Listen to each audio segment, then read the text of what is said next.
lights are full. The bleachers are full. The sun is out. The sky is blue.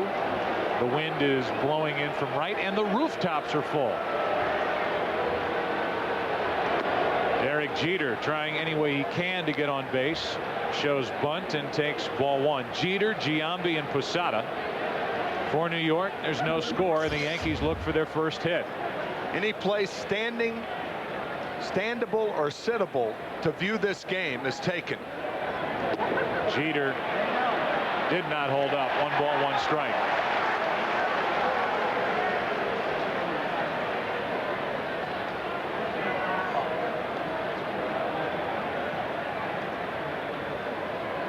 That's across Waveland. It runs along left center field. That's strike 2. Sheffield runs along right and right center.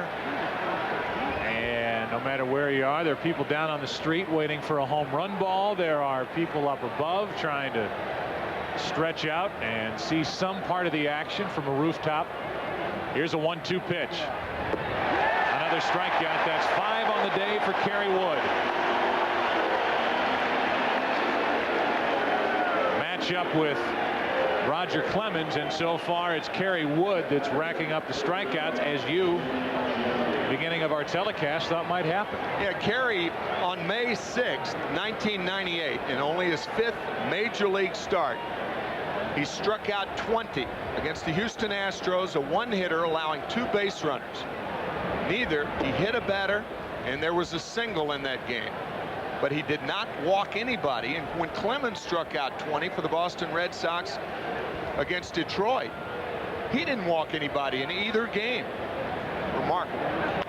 Giambi trying to go up and get it, and a pop-up, and Kerry Wood's hoping somebody says, I got it. And it's Hee-Sop Choi as the two collide. Kerry Wood and Hee-Sop Choi, and Choi went down hard.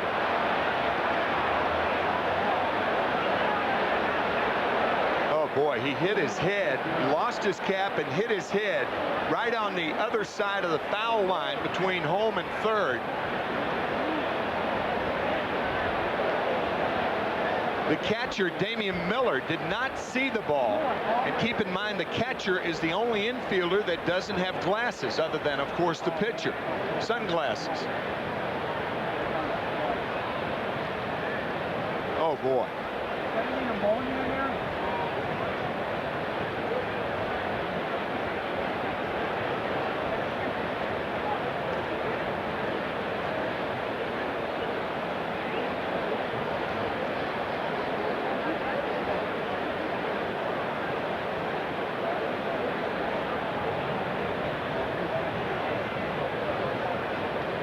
Pull back and not get too close to the scene along the third base line. Immediately, Hee-Sop Choi went unconscious, and everybody's standing there with hands on hips, just praying that he'll be okay.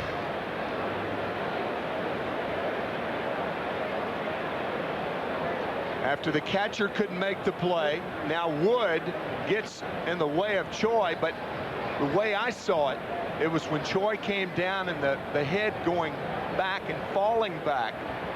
A whiplash effect right there. It happened in that hard dirt area as opposed to the grass, which certainly makes a difference.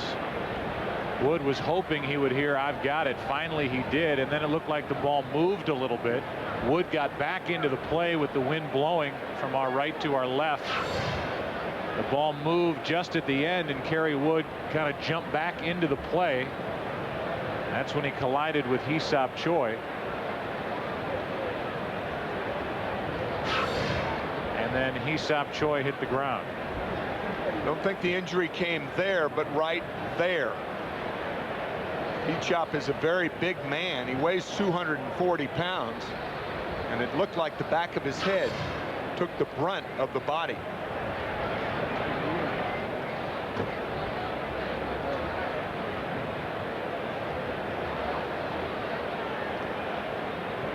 You can see him responding. The eyes are closed, but it looked like he was responding to questioning he's getting from the Cubs training staff. There are doctors down on the field now.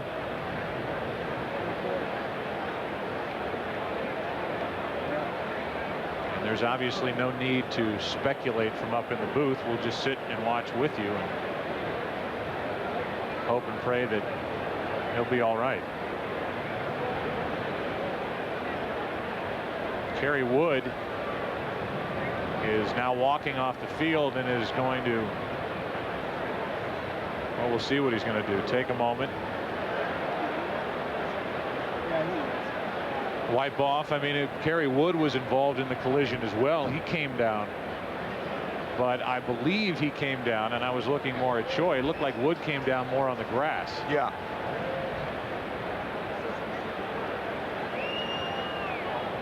Kevin Kennedy is standing by down in the dugout. Well, can you add anything to the conversation, Kevin? No, I mean, obviously I can't get on the field, but Mike Mussina just came up to me. They're not sure what hit Hee-Seop Choi, whether it was the elbow, and I'm looking at the video. It looks like either Kerry Wood's hand or his head, and he went back. But nobody here is, no, even the Yankees are all trying to ask me, and they don't know what happened either.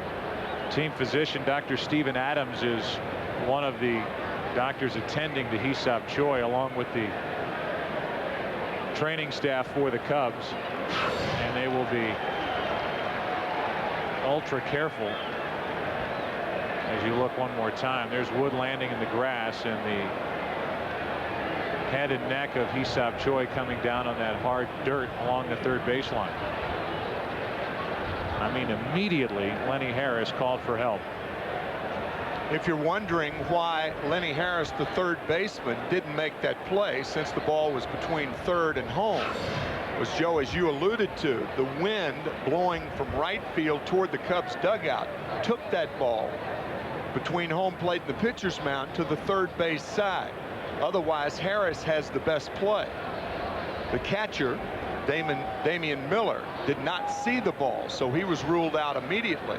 And when Wood saw that, then only he and Choi had a chance for it. And it was Choi, the taller of the two, who made the play.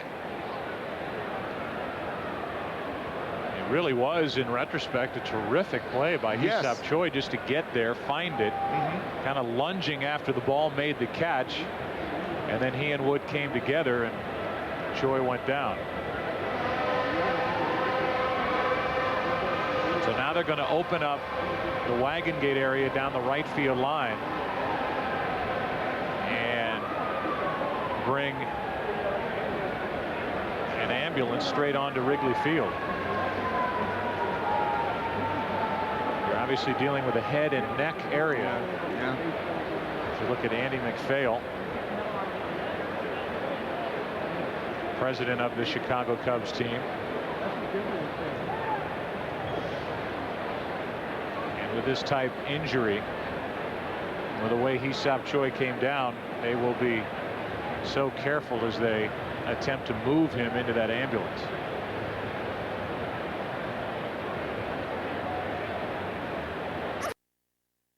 Derek Jeter injured in mid-April on a play at third base, separating his left shoulder. So the Yankees have seen this before with the ambulance on the field. That happened at Sky Dome in Toronto.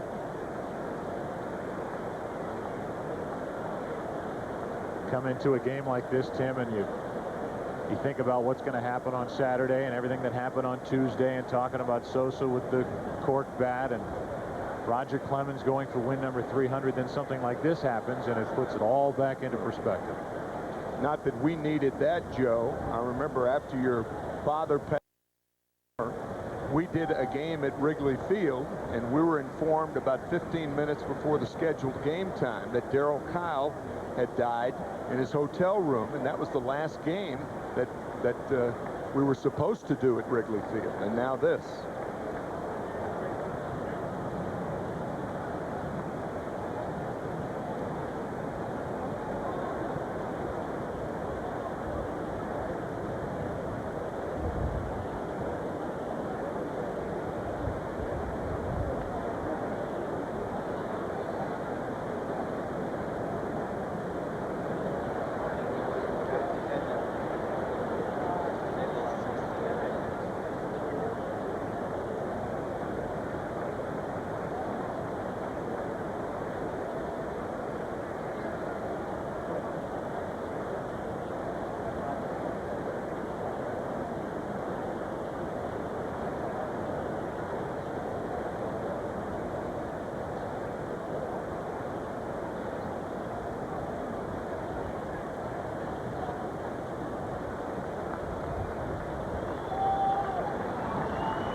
able with a backboard to get Hee-Sop Choi onto the gurney, and when we get more and when Kevin Kennedy learns more from down on the field, we will certainly pass it along.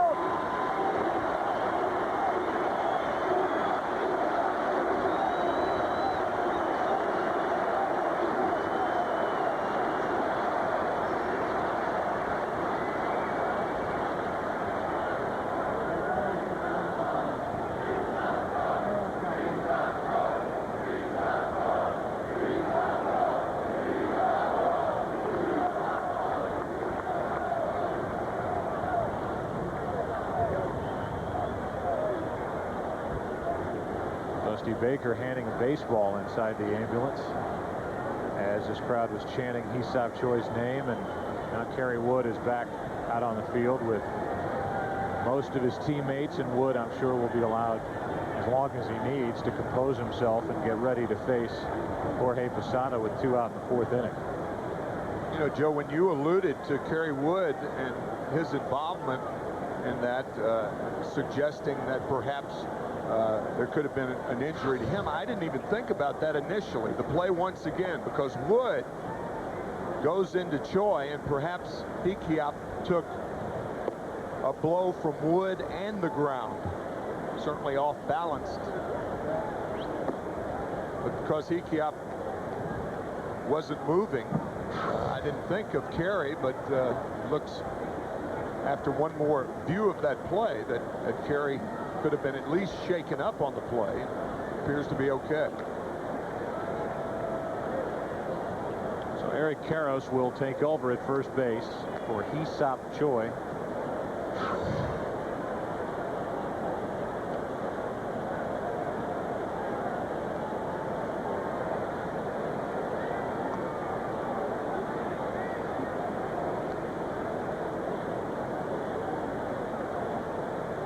So our thoughts and prayers are with Choi as that ambulance goes inside, ready to exit the field. Kerry Wood says he's ready to go, but he stands there with his hands on his hips looking at the ambulance, and Karros gets loose, ready to play baseball again after the ambulance exits.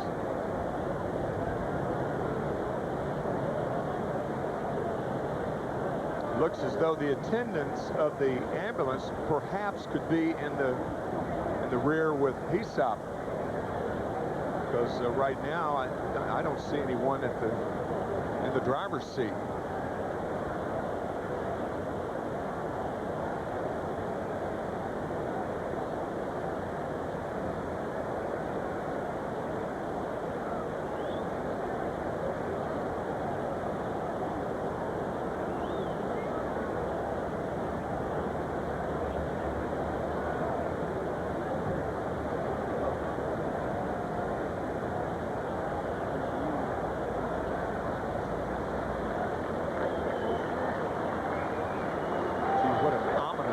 This game is taken.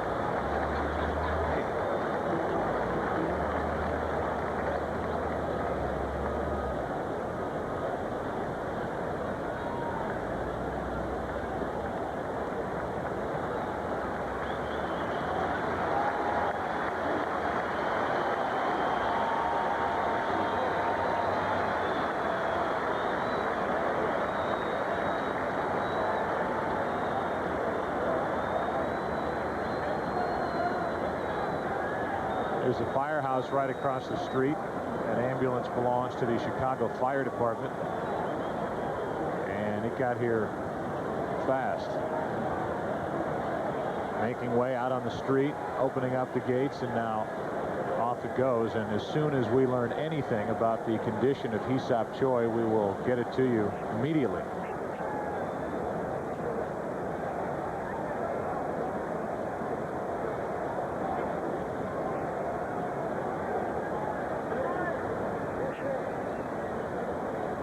Firehouse.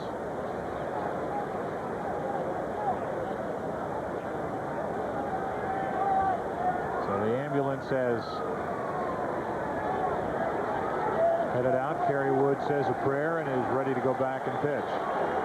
Jorge Posada will be the hitter for the Yankees.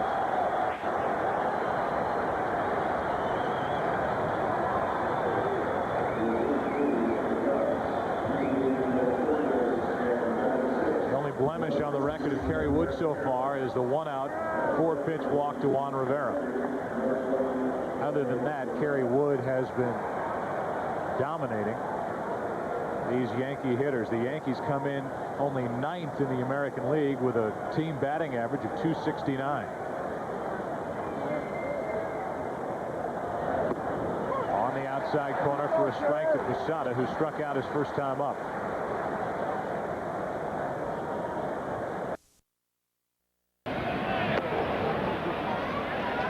You always get that odd feeling after something like that happens, just sitting and watching a sporting event, let alone, I'm sure, if you're Kerry Wood trying now to refocus and get your attention back on a hitter at the plate. A guy who has hit 13 home runs this season. The count goes to 1-2. And of all things, pitching a no-hitter here in the 4th inning.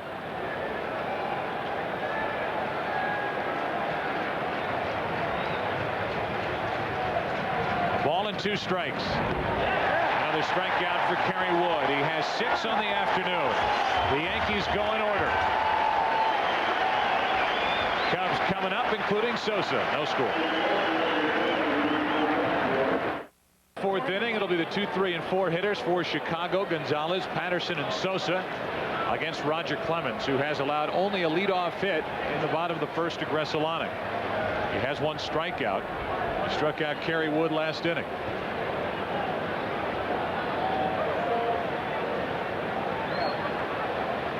So far, it is the pitching matchup that many expected as this week unfolded, and it would be Clemens against Wood as Derek Jeter takes care of Alex Gonzalez. 1 away in the bottom of the 4th inning. Our Radio Shack trivia question: which team does Roger Clemens have the most wins against? Which player has he struck out the most? And our Radio Shack trivia question answer: 28 wins against the Angels. They struck out Greg Vaughn 25 times. Vaughn, who has been released and has since signed with Colorado this past week, as Patterson grounds out to second. 2 up, 2 down, and that'll bring in Sosa with the bases empty. Sammy Sosa has gone 36 days since his last home run. He hit his first major league home run with Texas at Fenway Park against Roger Clemens, who toward the end of a long week he faces here at Wrigley Field. Clemens featured 4 fastballs against Sosa in his first at bat. And he features one here, 92 miles an hour, strike 1.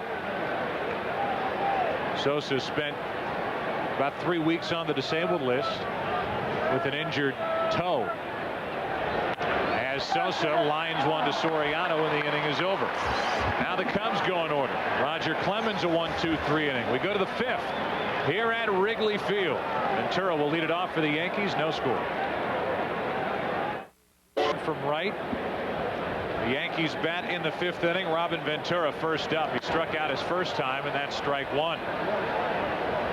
Joe Buck and Tim McCarver with you, and the story with Hee-Sop Choi. He has been taken to Illinois Masonic Hospital, and as soon as we get word, we'll pass it on. A couple of things: Kevin Kennedy is in the clubhouse trying to find out everything he can about the situation and what was known when Hee-Sop left. And then on top of that, from what we understand from Major League Baseball, whatever the diagnosis may be, they will let this crowd here at Wrigley Field know it, so they can breathe a sigh of relief if indeed all is okay with Hee-Sop Choi. 1 ball, 1 strike. That's on the inside corner from Kerry Wood. Strike 2 on Ventura, who stood in there in his first at bat, hitting .288. Longtime Chicago White Sox third baseman. In with the Yankees, in with the Mets. That's on the outside corner. 7 strikeouts for Kerry Wood. It is so difficult for a left-handed batter to try to fight off the fastballs and then get the backdoor breaking ball. Just can't pull the trigger that quickly. By design, breaking ball on the outside corner to get Ventura. So now with 1 out, Raul Mondesi stands in. I know from our little chat with Joe Torre before the game that you have been impressed watching from afar the effort that Mondesi is giving the Yankees this season as that pitch misses low and away. I don't think Raul Mondesi has played the best ball of his year of his career. After all, he's a bit older now, but I have never seen the effort put forth by Mondesi prior to this year throughout his career. An enormously talented, gifted outfielder with a great arm, power, built like a tank, could run like the wind.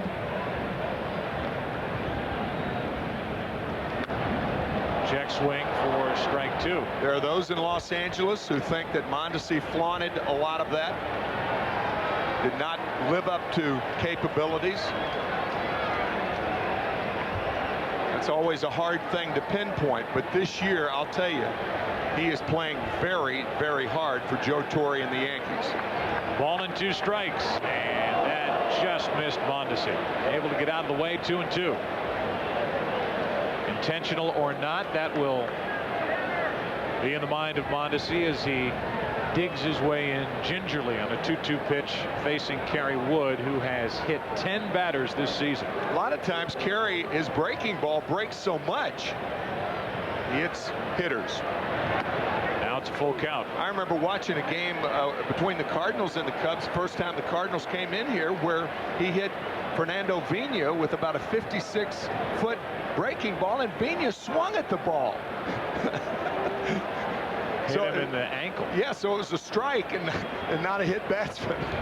Mondesi fouls it back toward us. Well, Mondesi's stock had dropped so far that he was basically given to the Yankees by Toronto. Yeah. And so he has put forth more effort this season, and the Yankees have needed him with the way this team has hit.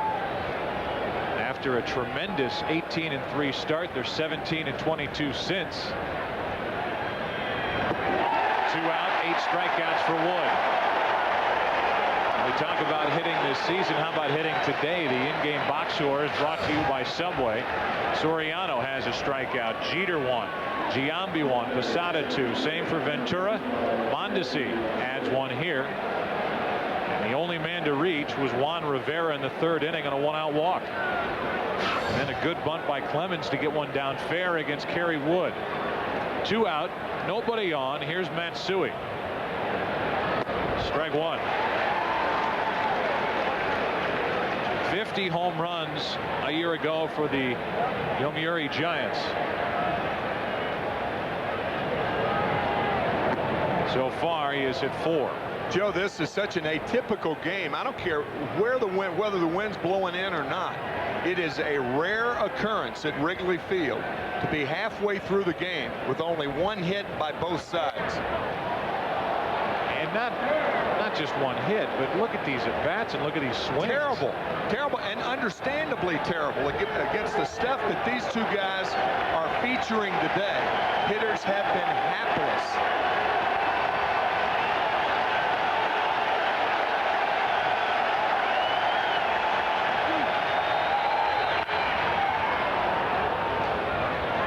.4-mile-an-hour breaking ball, and it's hooked foul.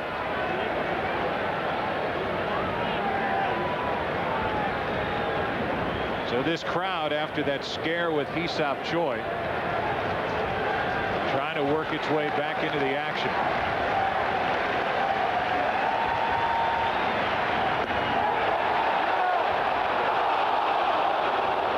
Two balls, 2 strikes.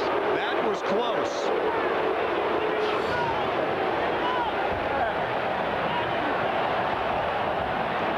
That was a swing. That was a swing. I thought so. I thought he went through. A tightly wrapped breaking ball out of the strike zone.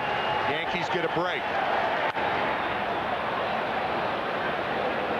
You talk about a defensive swing, and it's not just Matsui. Whoever has been in the batter's box for the Yankees today against Kerry Wood has had a tough time just putting the bat on the ball.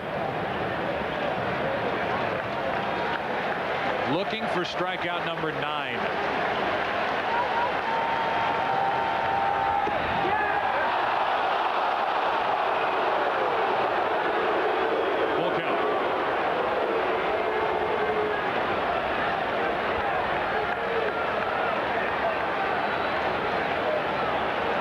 Wood has walked one.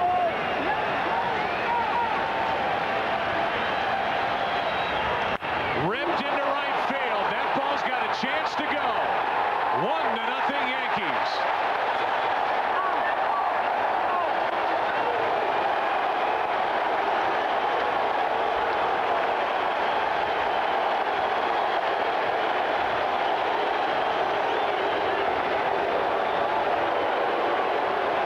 The first hit of the day is the first run of the day for the Yankees. A 2-out home run after the check swing that went the Yankees' way.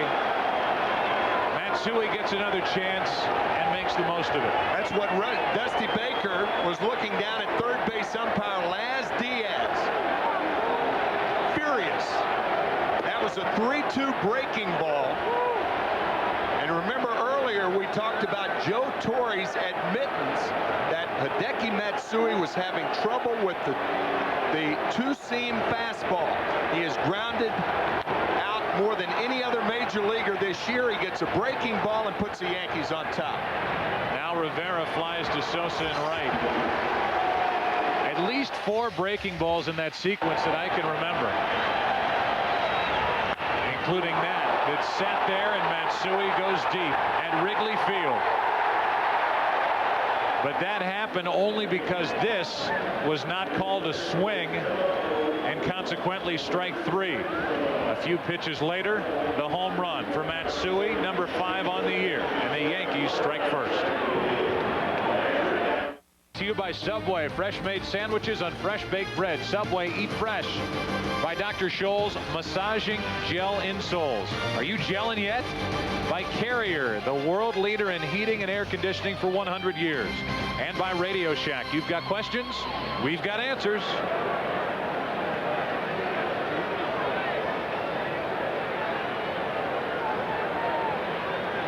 The Yankee hitters saying, all right, Rocket. There you go, big man. There's your run. 1-0 as Clemens makes his bid for career victory number 300. Moises Alou first up. Breaking ball for a strike. Karros will follow, and then Lenny Harris. 1 ball, 1 strike. This is a rather young umpiring crew working this series between the Yankees and the Cubs. 1 ball, 1 strike. That includes Dan Iasonia behind the plate as the count goes to 1-2. Joe, I happened to see the game yesterday, as you did. A lot of people in Chicago so interested in this series, but it does not look to me like Moises Alou is swinging the bat properly. Looks like he's hurt. Second strikeout for Clemens. Had a base hit in yesterday's game, but that is not the Moises Alou that we are used to seeing. His swings have been poor. Noticed it even the first time up. Of course, both pitchers are throwing awfully hard, and they can make you look like that. But Alou in particular, even yesterday, looked like he was swinging the bat hurt. Now with 1 out, nobody on, here's Eric Karros. Late on that swing and a pop-up. It is drifting foul, and it drops untouched. There's a good effort by Mondesi, more of what you're talking about.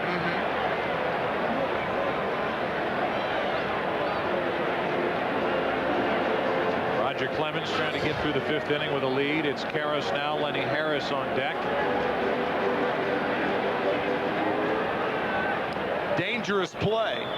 Most mounds that are in the field of play are dangerous. Mondesi trying to avoid the little rise in the mound. That, of course, where pitchers warm up. Bullpenners, starting pitchers. Just here hit it from Roger Clemens, and Karros couldn't. 0-2.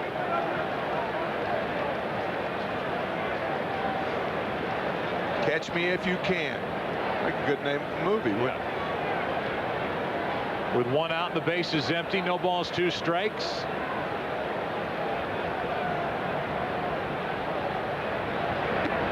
One and 2. Roger Clemens lost to the Red Sox in New York on May 26th. Lost on Sunday, or at least got a no decision. Lost the chance to win his 300th. The Yankees won it in 17 innings, 10-9, as that is a foul ball. And Clemens had allowed 14 runs in his last 2 starts. A different sort of Roger Clemens here today. Had a 6-run lead last Sunday in Detroit. That was a game that the Yankees came back to win after blowing that lead. They won it in the 17th inning against the Tigers. Then they went to Cincinnati, lost the first 2 games. They won Thursday night in Cincinnati. Here Clemens is again trying to once again win 300. His 3rd try, early win, has the most. Took him 8. A splitter to make it 2 balls, 2 strikes.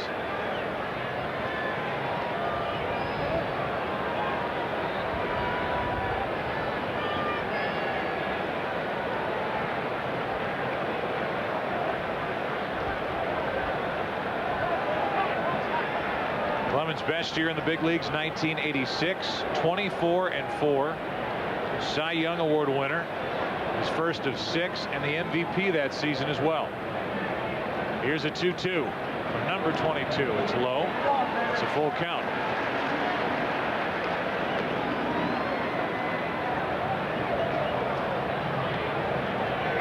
There's the resume for the future Hall of Famer.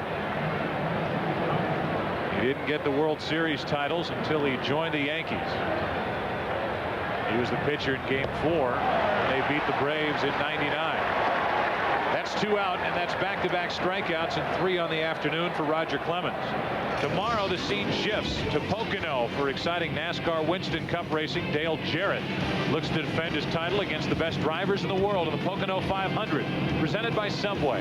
NASCAR returns to Fox tomorrow at 12:30 Eastern, 9:30 Pacific. Lenny Harris takes a strike. Harris flied out to left his first time up.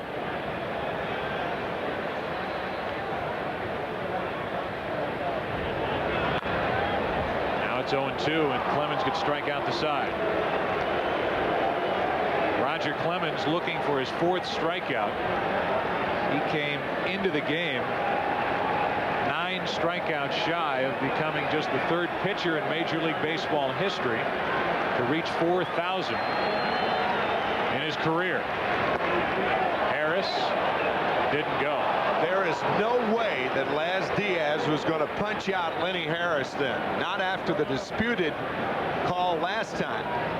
And I'm trying to be as fair as I can. I mean, Laz Diaz is a human being. The Matsui thing, he homers after the check swing. I didn't think Harris went around. I thought that was a good call. Not so with Matsui. I thought he went around as you did. 2 balls, 2 strikes on Harris now, as Dusty Baker did. He thought Matsui was finished. He thought the Yankees were finished hitting in the top of this 5th inning. A couple of pitches later, Matsui hit his 5th Yankee home run. 2-2 pitch. Another strikeout. That's 4 on the day. Clemens now 5 shy of 4,000 in his career. 1-0 Yankees after 5 at Wrigley.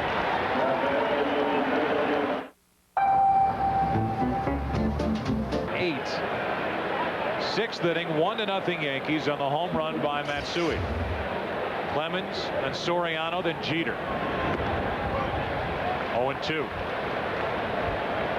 With everything that's going on the field, we barely scratched the surface with the Sosa situation. Yeah. Hardly talked about Joe Torre and the ups and downs he's gone through personally and professionally with this Yankee situation, as 9 strikeouts now are on the board for Kerry Wood.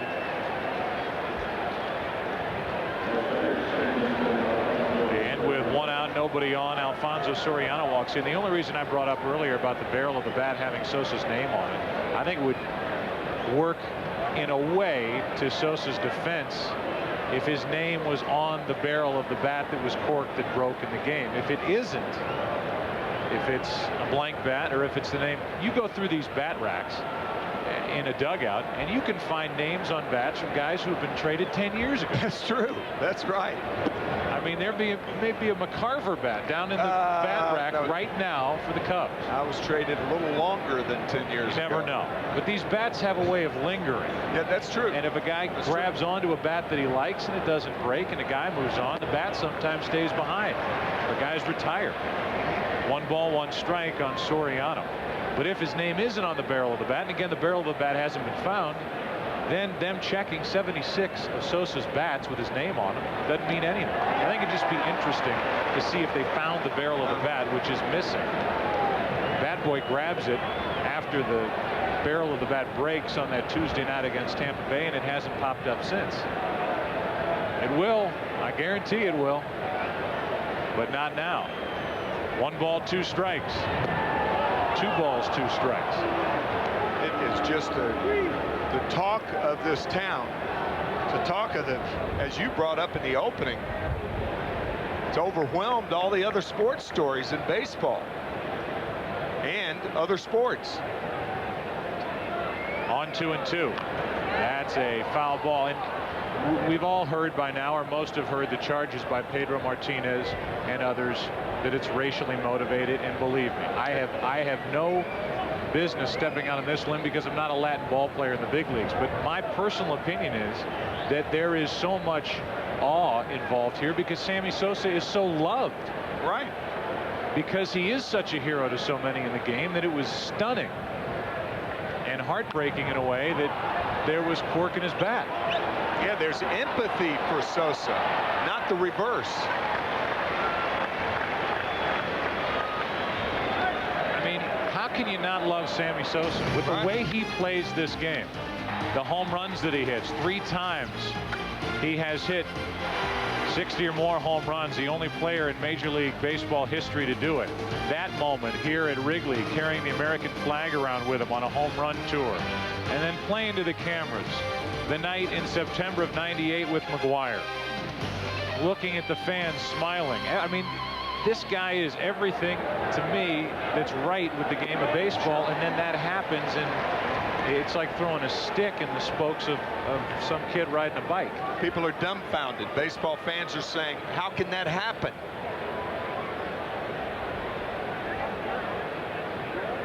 With 2 out, nobody on, an 0-1 pitch to Jeter is high and tight, a ball and a strike. Joe, earlier in the game, we saw Sosa between innings saying hello to Hideki Matsui. Matsui was with the Yomiuri Giants when Sosa was over there, an unbelievably popular figure in Japan. So you have to wonder what the Japanese people are thinking right now of their hero, Sammy Sosa, who used a cork bat, has apologized for it. Matsui, of course, the reason I bring that up right now, he's the difference in this ball game.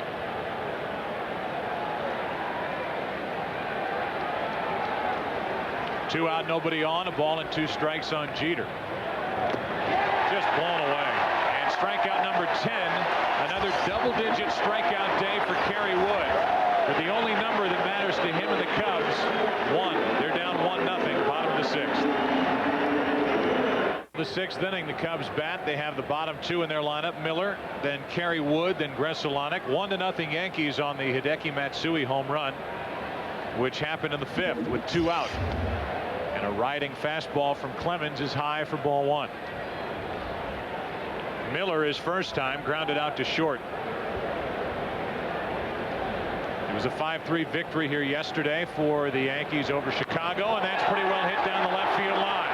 Off the bat of Damian Miller into the corner, and it's a fair ball. Miller will cruise into second with a leadoff double.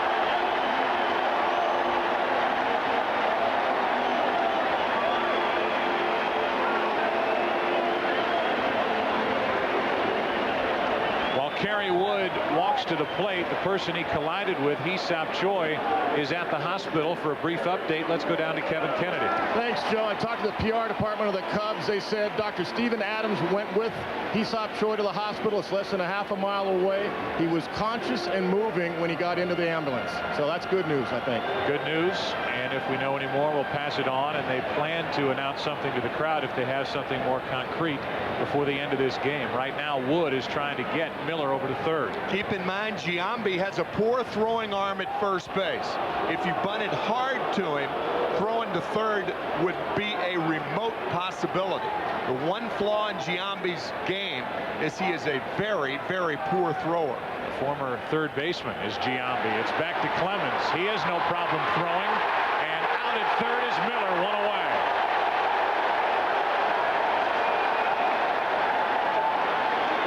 That's why you try to bunt the ball toward the weaker part of the infield. If you bunt it to Giambi, he doesn't make that play. But Clemens, even at the age of 40, very adept at coming off the mound. The ball bunted hard. Damian Miller is not a fast runner. He's a catcher. And a fairly easy play. Watch Ventura. He moves in and now back. The turn and the throw by Clemens in time to get the slow-footed Miller. Did you happen to catch Clemens' reaction? Like a 20-year-old rookie. Yeah, that's a big, big play in this ball game. Now they're looking at the glove hand of Ventura. Ventura got spiked by Damian Miller as he came sliding into third base. Back, he doesn't know where the spikes are. That was a clean play by Miller, just a straight in slide. But Ventura's back's to the play. He doesn't really know, but he comes over. He doesn't know where the spikes are, and it ends up going above the glove. Nice play by Ventura, but he suffered an injury in the process. Wood's upset because he bunted the ball back to Clemens, and he should be. So Wood now has to run the bases, 1 on, 1 out. And Clemens gets a chance to loosen that throwing arm, as now everything appears to be okay, or at least okay enough for Ventura to continue. So a leadoff double, and the Cubs and Kerry Wood can't take advantage of it. The bunt back to Clemens. The fielder's choice 1-5. It's a runner at first, 1 out. For Gresselanik has hit the ball well today. He is singled. He is lined to center. Side and no swing, says the first base umpire. It's a weird play for Kerry Wood. A strikeout would have been better than what happened for the Cubs. Not only that, was the runner erased at third base, but now Wood has to run the bases.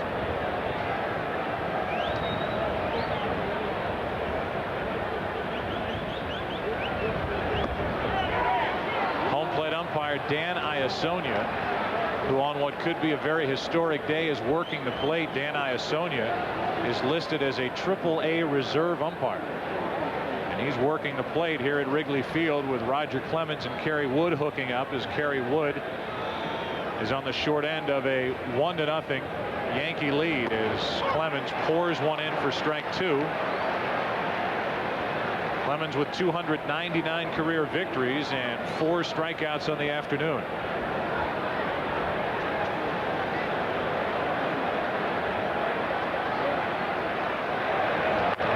To the right side, not hard hit. Soriano and Jeter, they only get the lead man, and Kerry Wood went in spikes high on Derek Jeter. Doing his job is one way to put it. Angry at not getting the runner to third is another way to put it.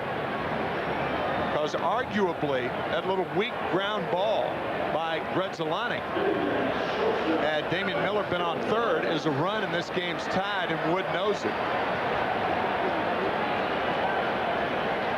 Yankees making sure of one, and they got it. And the Yankees breathing a sigh of relief that Derek Jeter was able to get out of the way of that big body of Kerry Wood barreling down on him.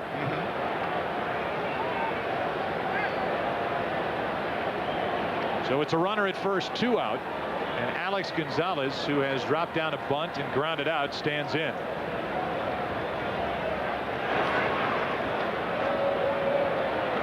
coming over from the Toronto Blue Jays last year, and he has got a ton of big hits for the Chicago Cubs. 8 game-winning hits in last at bats. Mr. Walk-Off, they referred to him. No balls and a strike. Our Sprint Virtual Manager question: which cap should be on the head of Clemens on his plaque in Cooperstown? And 55% said Yankees as opposed to Red Sox. With Boston, he won 192 games from 1984 to 1996. In Toronto, he was there 2 years. Clemens was there in 97 and 98. He had 41 wins and 2 Cy Young Awards, and then traded to the Yankees February of 99 for David Wells, Graham Lloyd, and Homer Bush. Wells is his teammate with the Yankees. Graham Lloyd pitches for the Mets, and Homer Bush isn't playing anymore.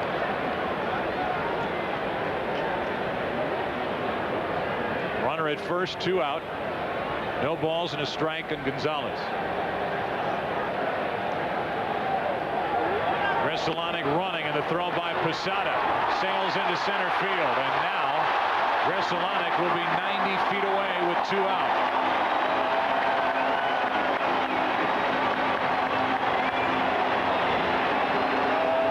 Only the second stolen base of the year for Gresselanek. He chose a good pitch on which to run. It was a splitter that was effective. Looked like a slider, not a splitter, but a poor throw by Posada gets by Soriano. That in-between hop over the glove of Soriano, and a throwing error on Posada. Problem catching the ball. Too far outside. 1 ball, 2 strikes. Clemens thought that was a strike. Yeah, I think he let go a little yelp at the end of not getting that called for strike 3.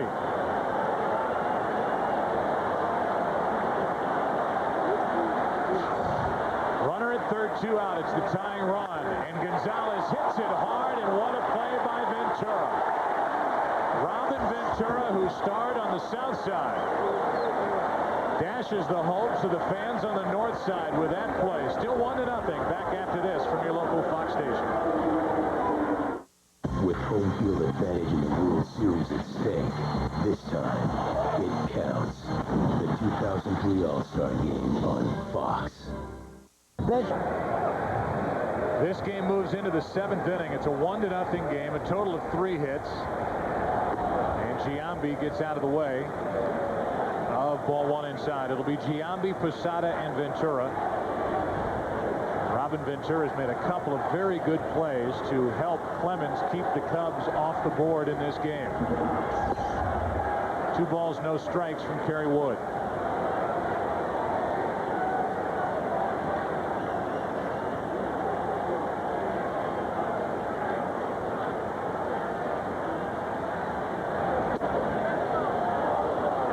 Miles an hour inside for ball 3. Robin Ventura with a run-saving play to end the 6th inning. On 3-0, Giambi takes a 4-pitch walk. Number 1 in the American League now with 42 walks is Giambi, and that's the second handed out by Kerry Wood today. Joe, normally in the 7th inning, when you look down at your scorecard and you see a team has only gotten 3 balls out of the infield all day, you don't expect to be ahead. But one of those balls, a home run by Hideki Matsui for the Yankees. 3 balls have been hit out of the infield today. One by Soriano, the home run, and the fly out to shallow right by Juan Rivera. That's it. A strike hits the inside corner to Jorge Posada.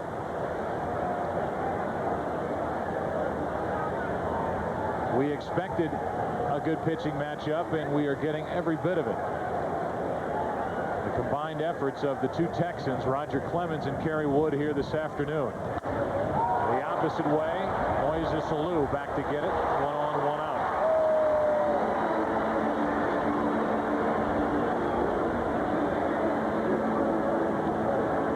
So Giambi's aboard. Robin Ventura's coming up. And I want to wish a happy 7th birthday to my beautiful daughter, Natalie. All right. Number 7 on the 7th. Right. Little Nat.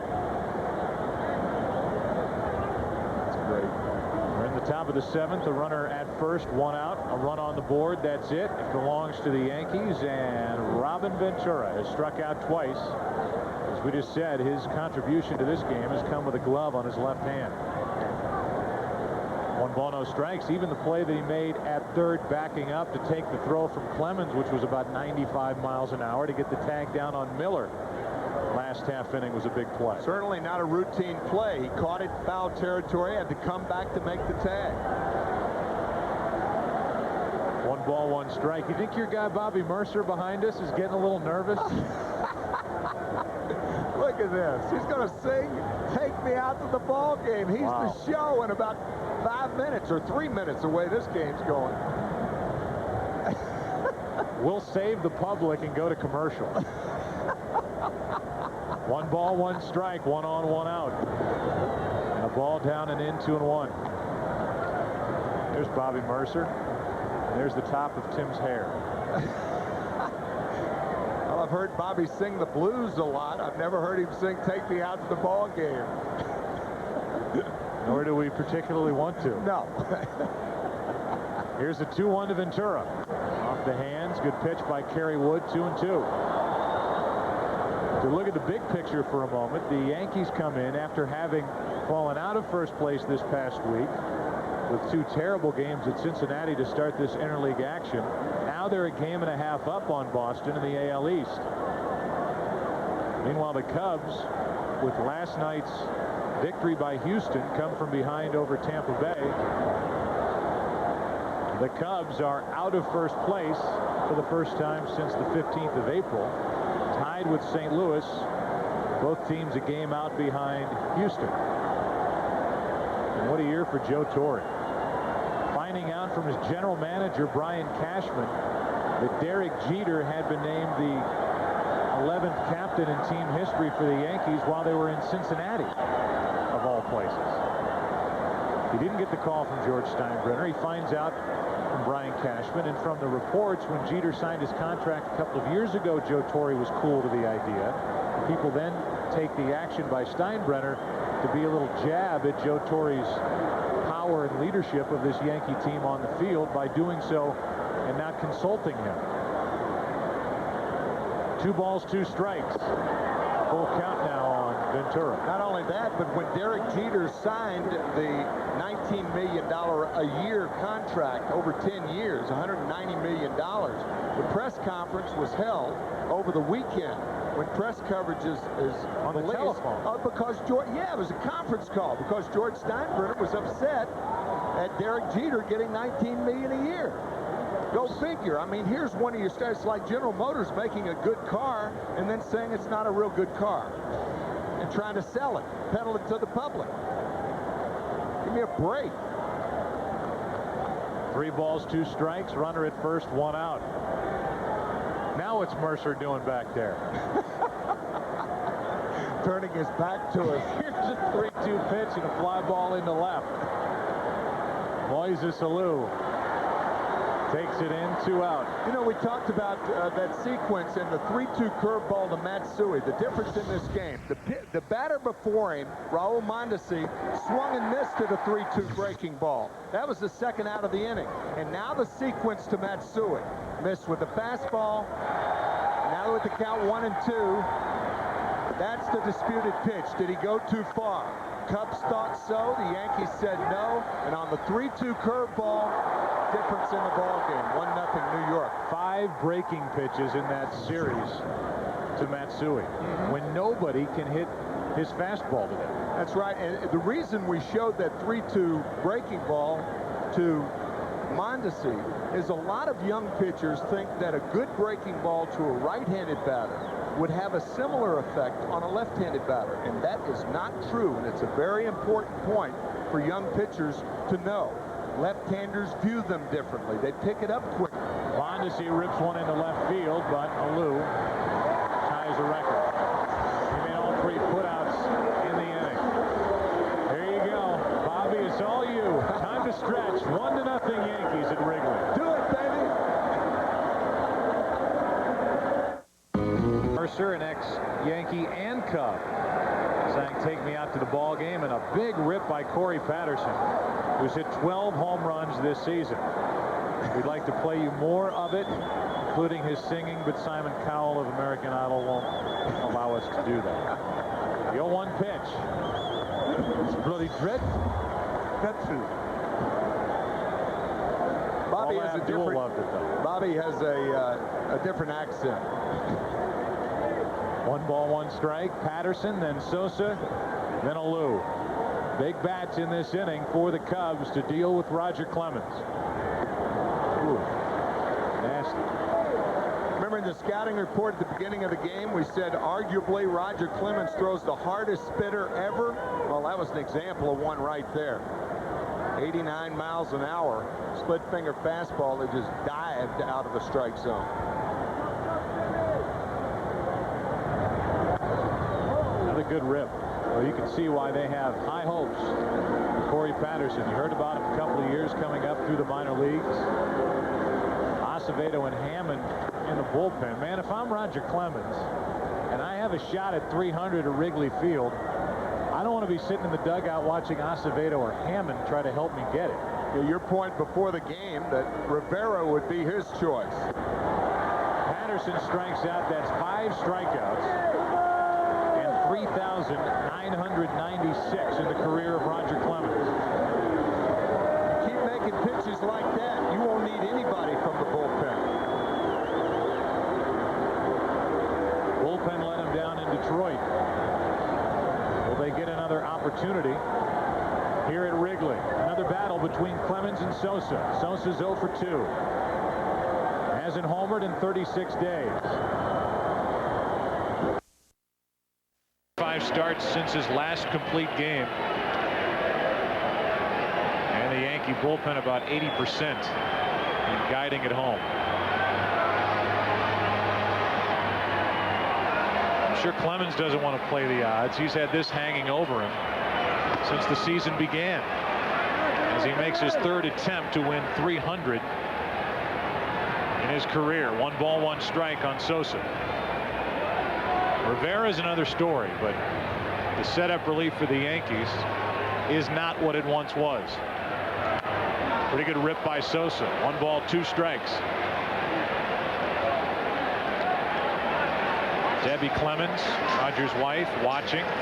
They have family, they have friends. I'm sure it's been an expensive couple of whiffs for Roger Clemens trying to win number 300 now that he has to bring the whole show to Wrigley Field and try to find seats for everybody. A 1-2. It's so different for a team to wait for a pitcher to win 300 games as opposed to a team waiting for a hitter, for instance, like Sammy Sosa, to get 500 home runs because he plays every day. If a guy like Roger Clemens doesn't do it, you're going to have to wait 5 more days, more questions, all the luggage that comes with a remarkable feat. A 1-2 to Sosa.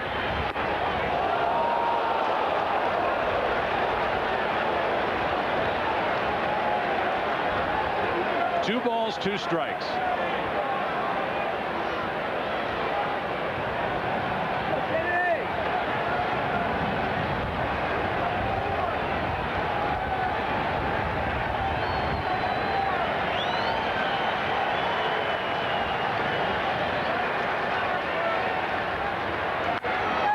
Popped up.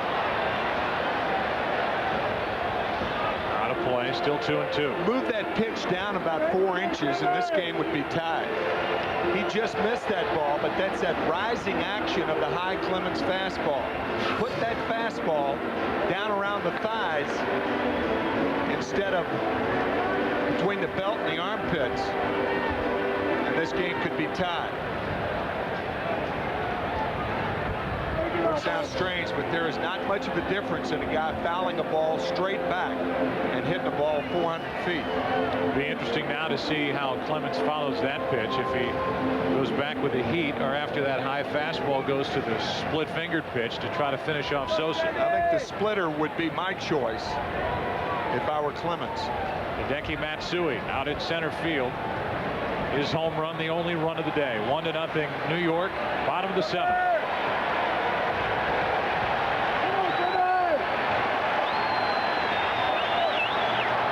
Fastball. On 2-2.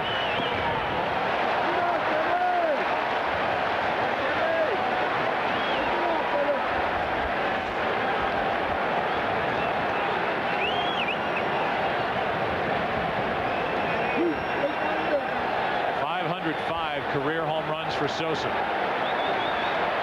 Another fastball. And a ground ball through the left side for a 1-out base hit. Tying run is on. Let's check in with Kevin Kennedy. Kevin. Hey, there's one seat in the house, and it happens to be right behind Mrs. Clemens. This is Debbie. This is Corey, Roger's son. We got a bunch of family. Debbie, who's got more pressure on? Is it Roger or you? How are you handling this? I'm trying to stay real calm and cool. Whenever it happens, it's going to happen. I just am really glad to enjoy a really good pitching duel right now. I think that Kerry and Roger both are pitching well. And let's just get the Yankees a win.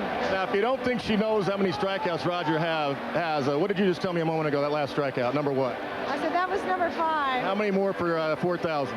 I think he needs 4. Yeah. You got it. How many family and friends are here, Debbie? Well, our party has kind of shrunk. There weren't that many tickets available for this sold-out series, but I brought my 2 older sons, and Roger's sisters are here. Okay. And we have a few friends, but it's a lot smaller party. All right, Corey, how are you doing? You hanging in there pretty good? Yes, I am. Clemens family. And now with 1 on, 1 out, the batter is Moises Alou after a rather long visit from Mel Stottlemyre, the pitching coach. A base hit by Sosa, an 8-pitch at bat with Sosa, and now Alou takes a ball. Even with all the hype and all of the buildup, this is the second largest crowd of the season. 39,363, which begs the question, Joe, when was the largest crowd here at Wrigley? We'll find that out. Runner at first, the tying run, 1 away, bottom of the 7th. 2-0. Man, he is making some pitches that are tough to call.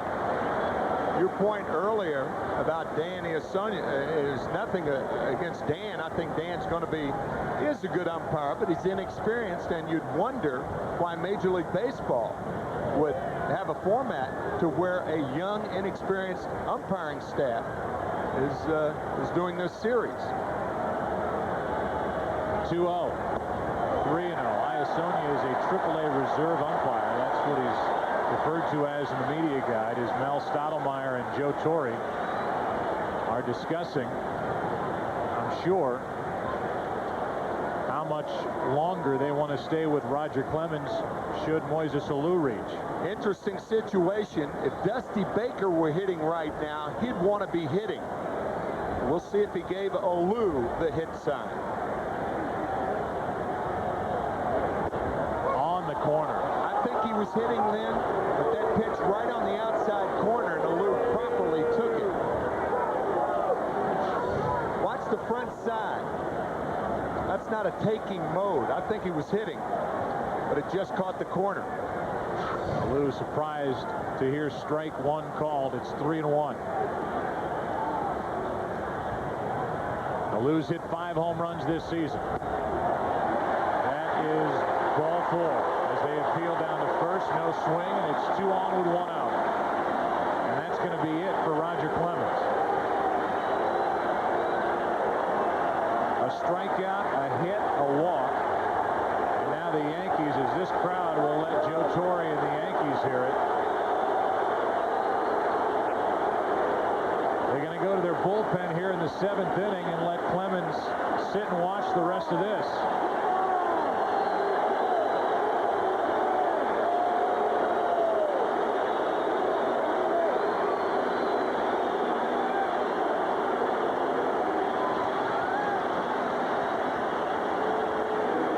ovation from this crowd now at Wrigley. Boy, unless Roger Clemens said something like, take me out if I don't get him, I would have a tough time justifying taking Clemens out of this game. Yeah. He's gone. Acevedo takes over. First pitch with 2 on and 1 out to Eric Karros, playing in place of the injured Hee-Seop Choi. Acevedo deals, and Karros hits it deep to left. This ball is gone. 3-1 Chicago, and Clemens will not get number 300 today.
For the Cubs, put him on top.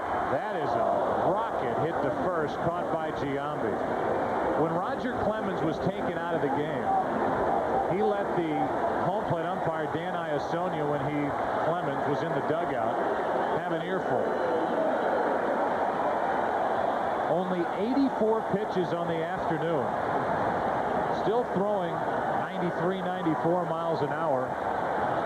And again, as we said going to break, unless Roger Clemens said, I'm finished, get me out of here if I don't get a Lou, I don't know how you can take him out of a game like this. Well, you don't know whether he said that. Oh, absolutely. Yeah. That's the disclaimer. Yeah, but especially with 84 pitches.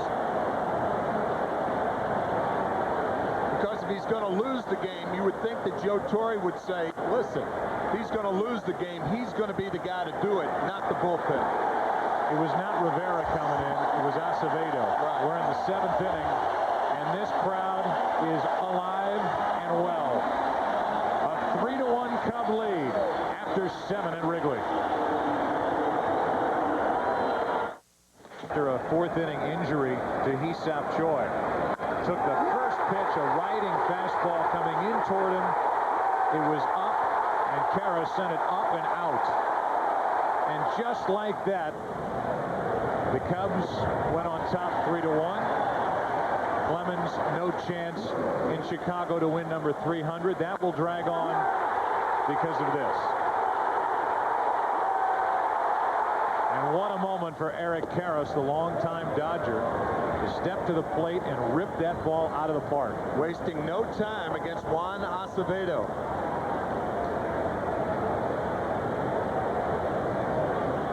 Reinforce that point. I was surprised Clemens came out of the game after only 84 pitches. I think that's the key. Well, now Matsui's on to start the inning here in the 8th for New York.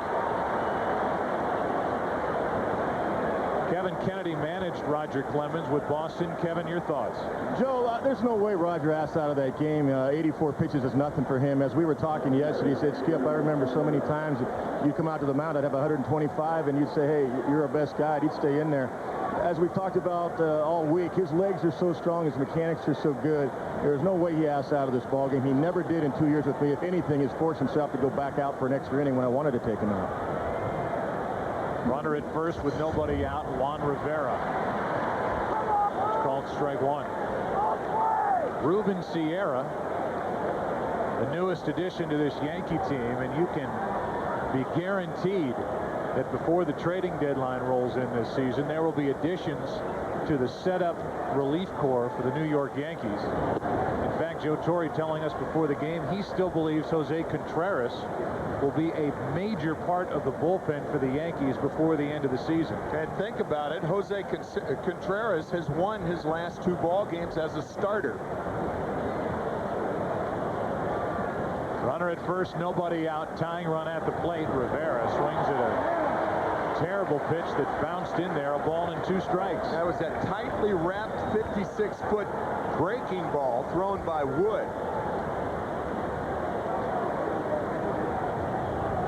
It happened last Sunday in Detroit, and it happened in a blink here in Chicago. And now it's Kerry Wood still on the mound, trying to get through the 8th. He is due to lead off in the bottom of this inning. That's called strike 3 over the outside corner, 1 out. 11 strikeouts today for Kerry Wood. Our Pepsi fan cam here in the 8th. A packed house at Wrigley.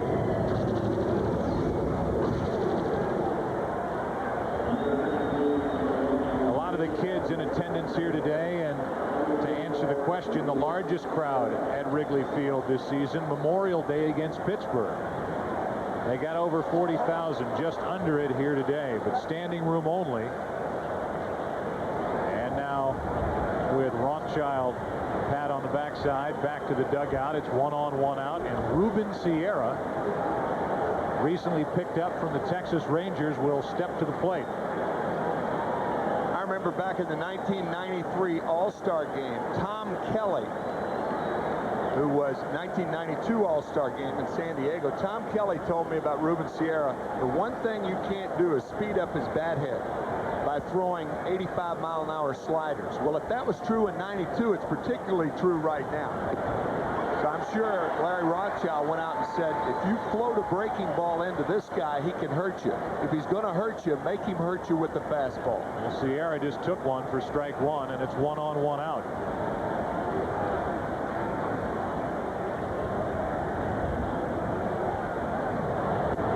Another breaking ball, and it's a ball and a strike. Sometimes you show him early in the count something other than what you're going to get him out with late in the count. Tying run at the plate, Ruben Sierra. That big swing, which is a reason why you don't want to speed up his bat with something other than at least what Wood possesses, a blow-you-away fastball that counts 1 and 2.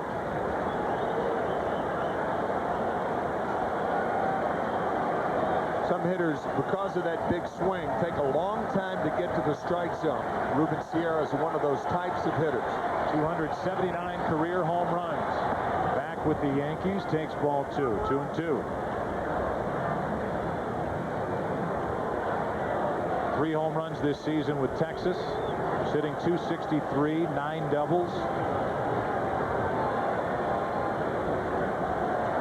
Batting for Acevedo, who went 2/3 of an inning. 1 run on 1 big hit. That's a base hit through the right side. Matsui will hold at second. It's 2 on with 1 out.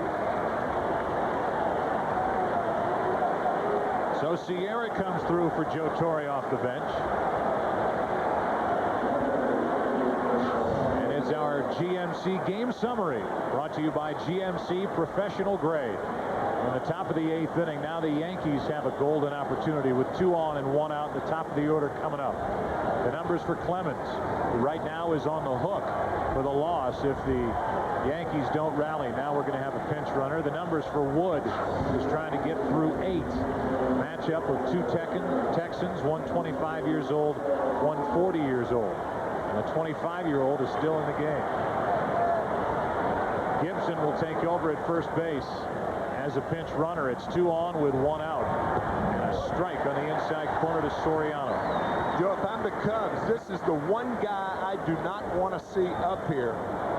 He is one of the most dangerous, explosive hitters in baseball. The ball just fires off his bat. Tied for first in the American League with his 18 home runs. Tied with Delgado. 0-2.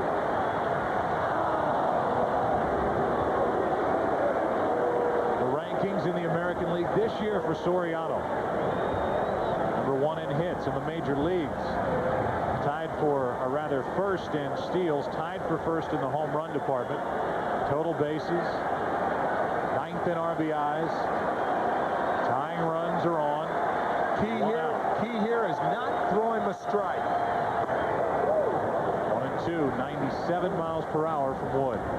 Soriano, perhaps as much as anybody in the game, you can toy with him once you go 0-2. Stay out of the strike zone, and your chances are going to be better.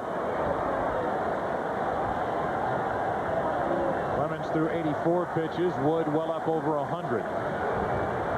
2 on, 1 out. And Soriano flies one to center. Coming in is Alou. 2 out. Patterson, the center fielder, broke back after seeing that big swing. And Patterson thrilled to see Alou coming in to sweep in for the catch. Center and right field here at Wrigley Field, very difficult sun fields. It's number 1 now that Candlestick Park has been relegated to a football stadium. Candlestick used to be the toughest from right and center, but now it's Wrigley Field. Now it's Derek Jeter, the second youngest Yankee captain ever, second only to Thurman Munson. He was named back in 1976. Tying runs are on, 2 out, strike 1.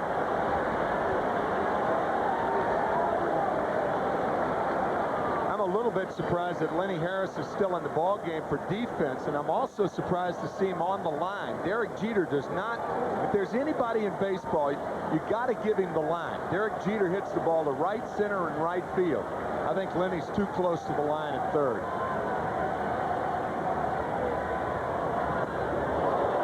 Too far inside, a ball and a strike. Giambi is on deck.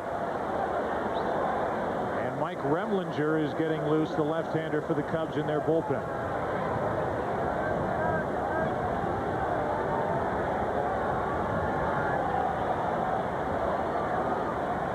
Jeter with 2 on, 2 out. Strike 2. And with Kerry Wood due up first in the bottom of this 8th, this could be his final batter. And this crowd wants to see his 12th strikeout.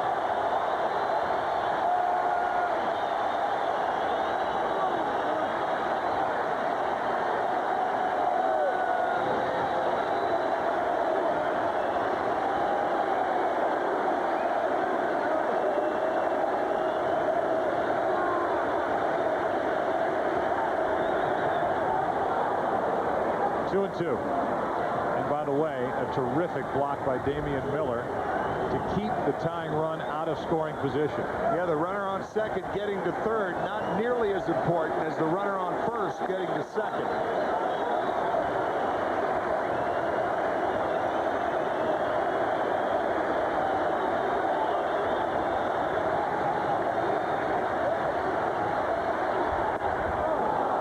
Full count and the runners will go.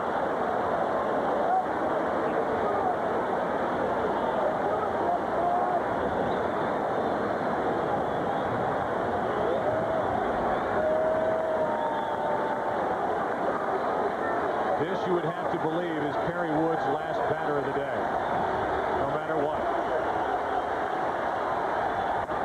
Bases loaded, and now the decision. Dusty Baker just pointed down to the bullpen, but is still in the dugout for the moment. Kerry Wood is coming out. Probably a double switch with Ramon Martinez going to third and batting ninth. Remlinger in the game. A 1-2 count on Jeter, and Wood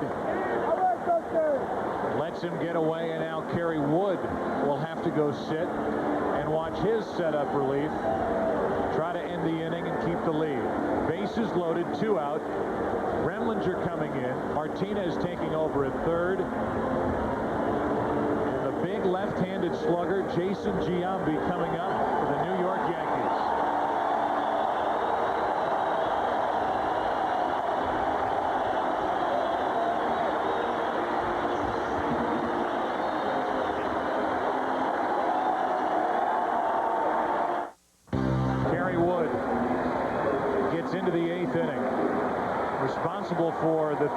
runners on the bases, goes 7 2/3, allows 1 run on 3 hits. The only run allowed so far, the home run by Matsui back in the 5th, which until the bottom of the 7th was good enough for a Yankee lead. Now it's the slugger for the Yankees, Jason Giambi, dealing with Mike Remlinger.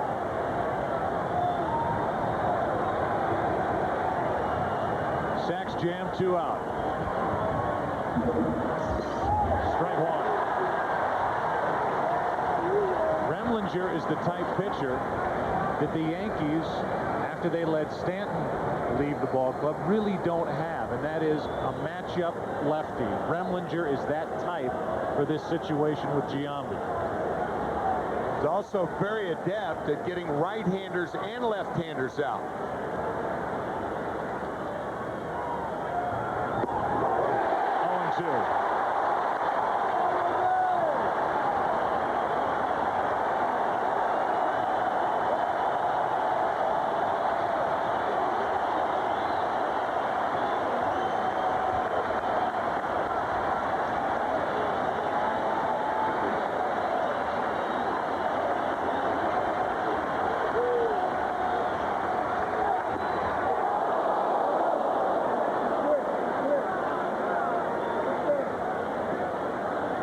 Just showing him that pitch under the armpits, getting back away from the plate. I would think he'd go back outside with the fastball here.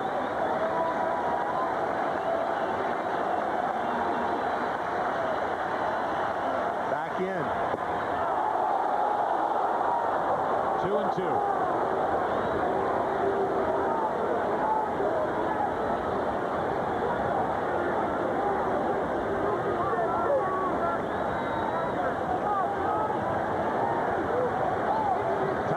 Standing down at second. Go ahead run on at first for the Yankees, who have Giambi at the plate.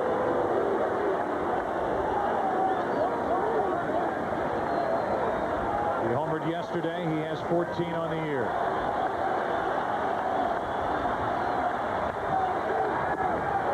From 0-2 to 3-2. He's got to throw him a fastball here. Predictable pitch. Giambi with good power the other way. He had a home run in yesterday's game.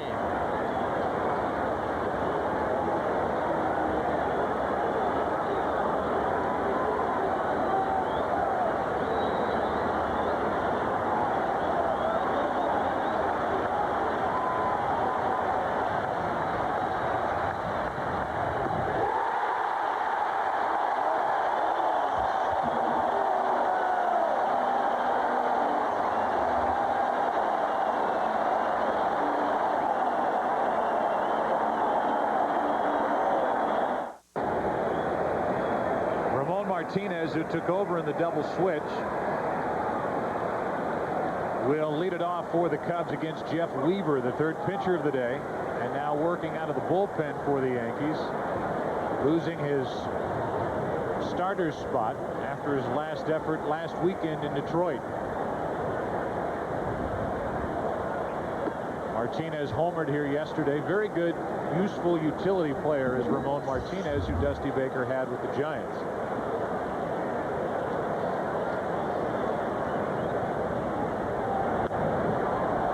Up, and it's a 1-ball, 2-strike count.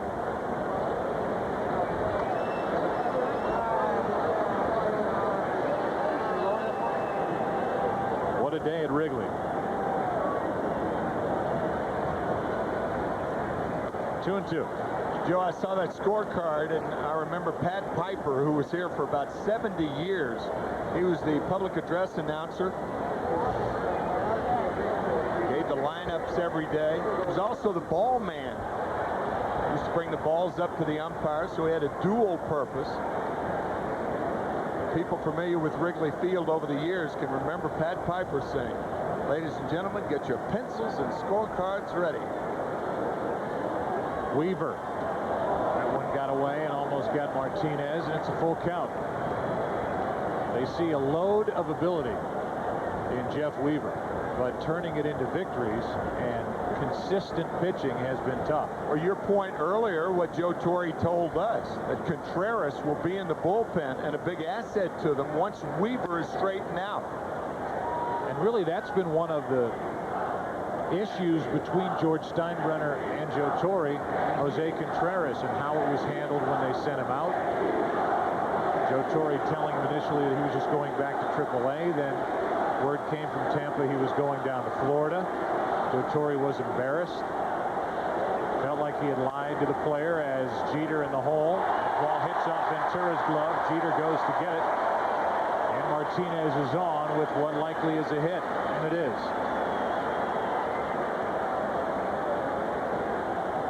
Moments ago, Jason Giambi dealing with Mike Remlinger with the bases loaded. A 3-2 pitch in this.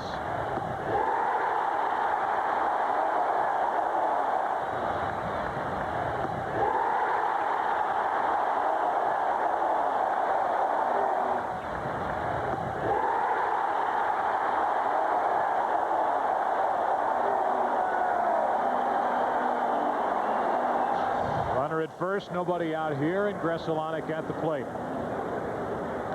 Yankees expect the bunt just to finish on Contreras and Joe Torre. The perception is that George Steinbrenner said, we're paying this guy $8 million a year for 4 years. He's got electric stuff. I want to see him in the rotation.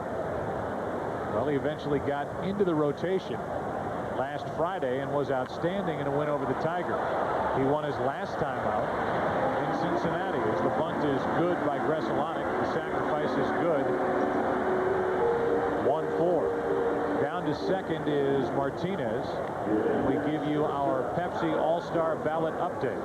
National League first. And right now it looks like this. Bonds, Guerrero, who just was put on the disabled list with a herniated disc in his back, and Sosa, Roland, Renneria, Kent, Bagwell on the infield, and Ivan Rodriguez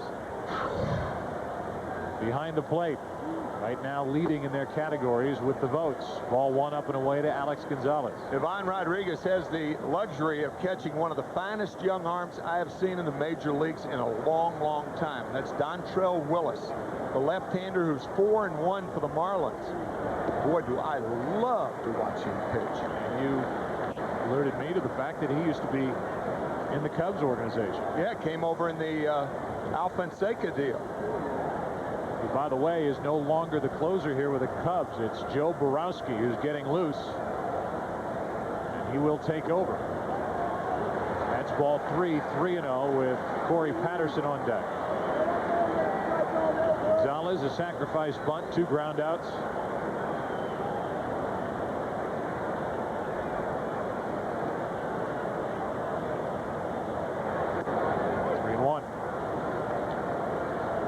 Getting back to the Contreras, you saying that, look, we're paying him $8 million.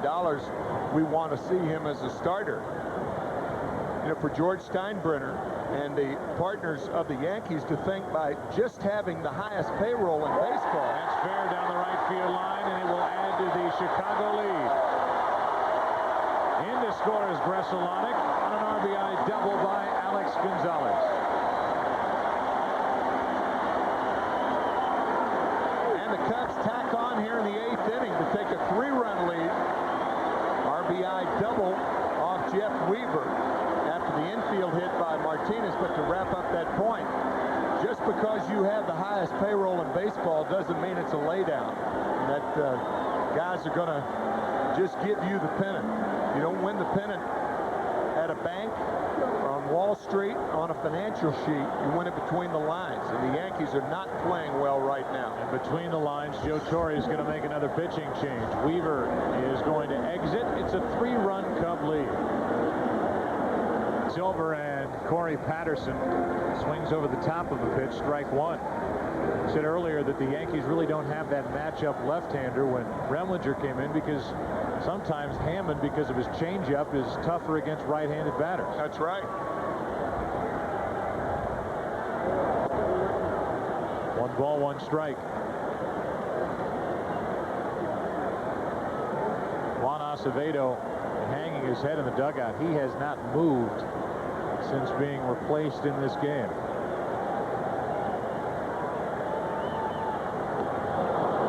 Strike 2 on a huge swing by Patterson. 1-2 with Sosa on deck. Well, that was a head hanger that he gave up to Eric Karros, a high fastball, the first pitch of the ball game. Karros put the Cubs on top 3-1. It's now 4-1. A hit by Martinez, a sacrifice bunt. I had said Grisolonic scored. It was Martinez who crossed the plate. The RBI double by Alex Gonzalez. And now a 1-2 pitch to Patterson. It's popped up. A changeup that worked against a lefty. Posada has it for the second out. Now Sosa will be the hitter.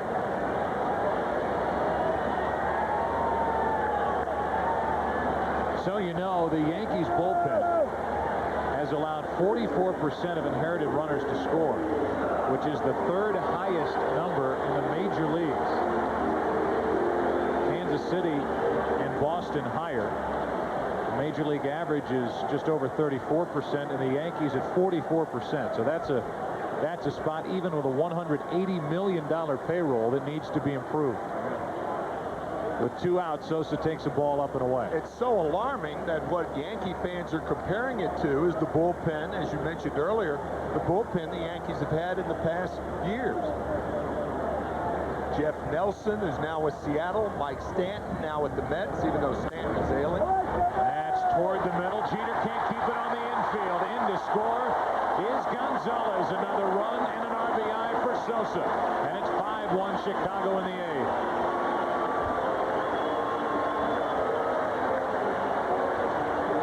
2 hits and now an RBI today for Sosa. That's a ball in past years that Derek Jeter would have dived for. But remember, he separated his shoulder early in the season, and that does not allow him to get the extension that Jeter is used to getting. That's a ball that he at least dives for and keeps on the infield to prevent the run from scoring. But not so coming back from that separated shoulder.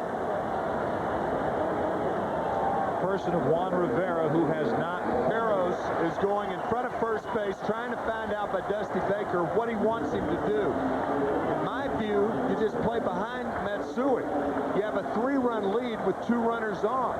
Zeal is a guy who can rifle the ball down the right field side.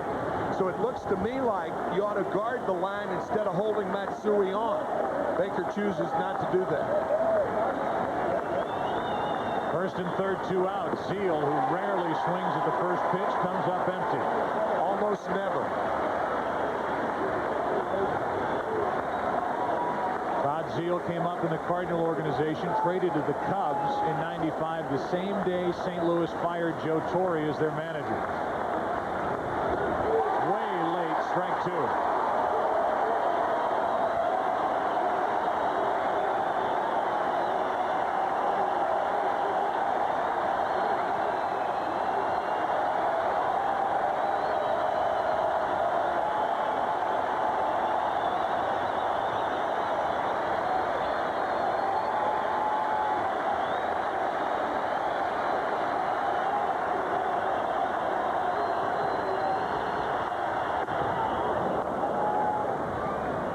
Yesterday, the last time these 2 teams met in the World Series in 1938. The Chicago Cubs, if they can hang on and win, will beat the New York Yankees for the first time.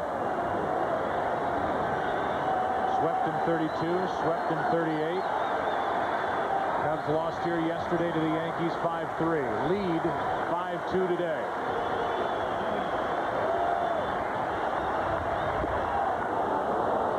Two and 2. No further word on Hee-Sop Choi, who left with the head injury. He was conscious. Taken to Illinois Masonic Hospital. And it was Karros who took over for him, who hit the go-ahead home run in the 7th. 2-2 to Zeal. Into right field. That ball, if it's fair, will drop for a hit. It is foul.